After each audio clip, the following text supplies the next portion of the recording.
paz, meus irmãos. Que alegria poder falar com vocês, que alegria poder entrar no seu lar.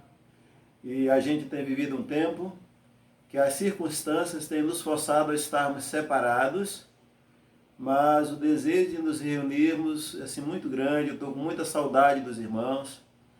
E para hoje eu gostaria de deixar o Salmo 46 com os irmãos. Se você puder, pegue a sua Bíblia, me acompanhe. Eu vou estar fazendo uma breve exposição desse salmo. E para hoje eu gostaria de meditar com os irmãos no tema Deus, o nosso refúgio poderoso. Jerusalém ficou 6 meses cercada pelo exército da Síria. 20 anos antes, a Síria havia destruído completamente o reino do norte.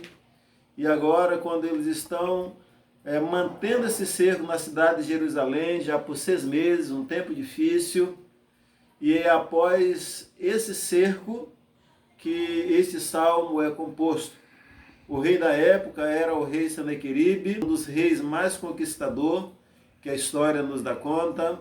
Através dele, a Síria expandiu muito o seu reino, e ele foi um rei que destruiu muitos reinos. É nesse contexto, então, que esse salmo foi escrito, narrando a vitória do Senhor, o seu cuidado, o zelo que ele tem com os seus filhos. E nós podemos conferir a história desse rei cercando Jerusalém, lá em Isaías 36, nos versículos 18 e 19. E a gente vê a arrogância dele falando sobre Deus. E aí no livro de Isaías, no versículo 37, o texto que eu li foi Isaías 36, versículos 18 e 19. Agora no capítulo 37, versículos 33 e 35, Deus dá uma resposta ao rei Senaqueribe. E de fato, a história nos dá conta que esse rei acaba voltando para sua terra, e lá ele é morto por seus filhos quando entra na casa do seu Deus para adorar. Pois bem, a primeira lição que nós vamos tirar desse texto é que Deus, Ele é o Todo-Poderoso. Os versículos de 1 a 3 vão nos falar que nós não temeremos. E ele apresenta pelo menos 2 circunstâncias que poderiam nos fazer temer. Ainda que aconteça um terremoto. Então, quando ele fala de montes tremendo, montes mudando de lugar, ele está falando de um terremoto. Então, ainda que isso aconteça, ainda que uma montanha, que nós sabemos que é uma das estruturas mais sólidas que existe na natureza, ainda que isso aconteça, nós não temeremos. A outra figura que ele usa é do mar agitado, numa maremoto, ou talvez uma tsunami. Então, ainda que o mar se embraveje, ainda que fique numa situação agitadíssima, nós não temeremos. A verdade, querido, é que nós vivemos um tempo que é muito fácil a gente temer, é muito fácil a gente se amedrontar. Temos vivido um tempo de quarentena, onde estamos aí aquartelados, onde estamos confinados de alguma forma em prisão domiciliar. É uma experiência primeira que os brasileiros estão vivendo, e creio que parte do mundo, pelo menos desta geração. E é muito fácil a gente temer. Então, mesmo que a situação seja instável, mesmo que as coisas sejam muito ruins, Deus é o nosso lugar seguro. E o que nós podemos aprender com isso? A primeira lição, querida, é que Deus é o poderoso, Ele livra os seus. É mais forte do que as águas, mais forte do que os terremotos, mais forte do que o coronavírus, mais forte do que todas as coisas. E o lugar seguro para a gente estar é onde Deus está, é permanecermos em Deus. Devemos lembrar de que Deus é totalmente poderoso. Mesmo os exércitos mais fortes e numerosos não são mais fortes do que Ele. A segunda lição que nós podemos tirar é que Ele está presente no meio da crise. Os versículos de 4 a 7 vai dizer que Deus está no meio dessa cidade, que nessa cidade há um rio cujas correntes alegram a cidade de Deus. Deus está no meio dela, Deus ajudará desde antes de manhã. Então Deus nos ajuda desde as primeiras horas do dia. Quando nós dormimos e acordamos, Deus já está trabalhando por nós. Veja que Deus é poderoso até mesmo para livrar Israel, Judá, de passar por aquela crise. Mas Deus não livrou, assim como não livrou Daniel da cova dos leões, assim como não livrou Mesaque e Sadraque da fornalha de fogo ardente. Todavia o Senhor é poderoso para nos livrar tanto das crises, como também para nos livrar nas crises. E Deus, mesmo não tendo livrado o povo daquela crise, mas livrou durante aquela crise. Agora esse texto é interessante, veja.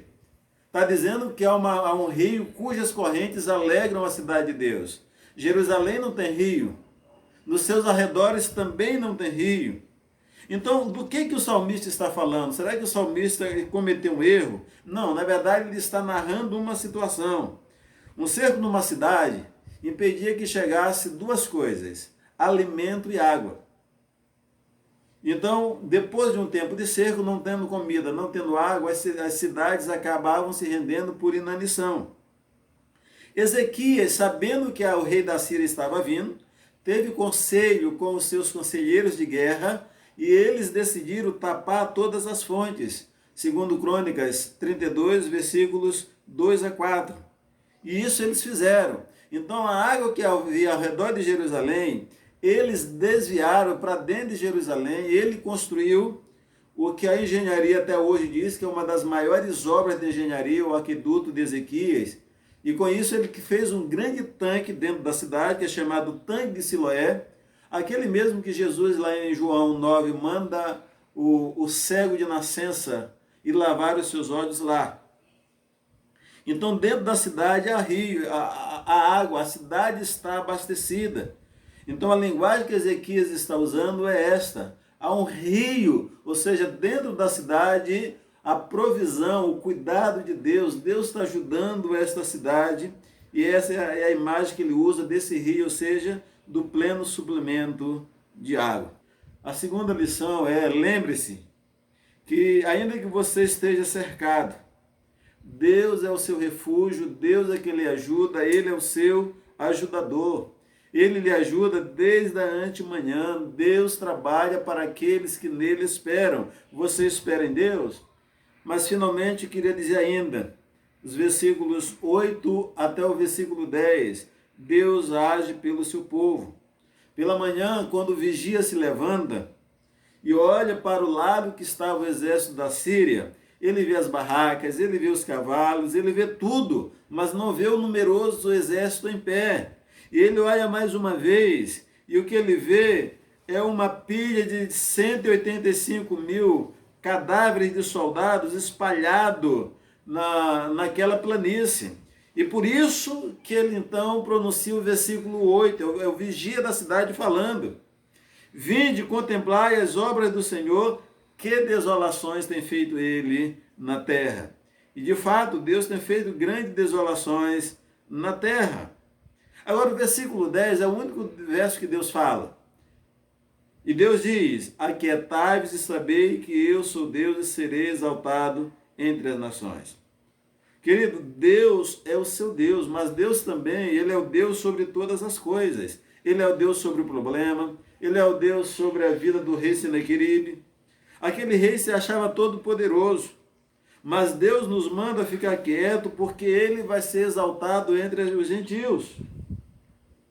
Deus é maior que as nossas crises, do que as nossas enfermidades e do que os nossos problemas. O que nós precisamos é aprender a nos aquietar. Querido, se aquiete, descansa o seu coração. Deus está no controle de tudo.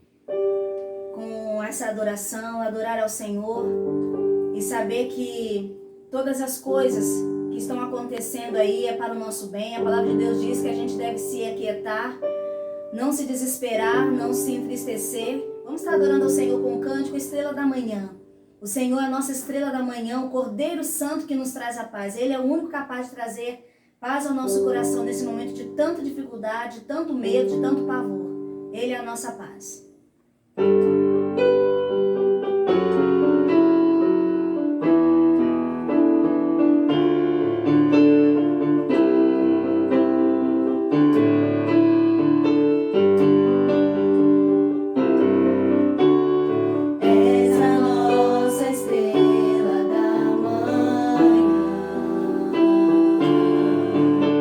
Cordeiro Santo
Senhor te conceda uma noite de paz, uma noite de bênção, uma noite tranquila e segura. Antes disso também gostaria de dar uma palavra sobre dízimos e ofertas. E nós vamos estar colocando no número da conta da igreja a nossa agência do Bradesco. E aí vai estar o número e a agência.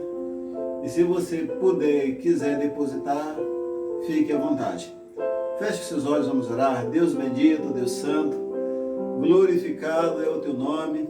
E nós queremos te adorar, Senhor, na beleza da tua santidade, na beleza da tua majestade santa.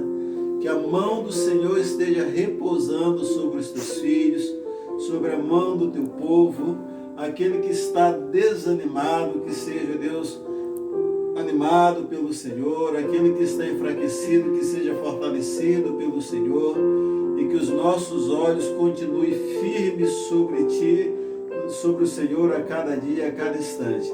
Nos abençoe, nos sustenta e nos fortaleça.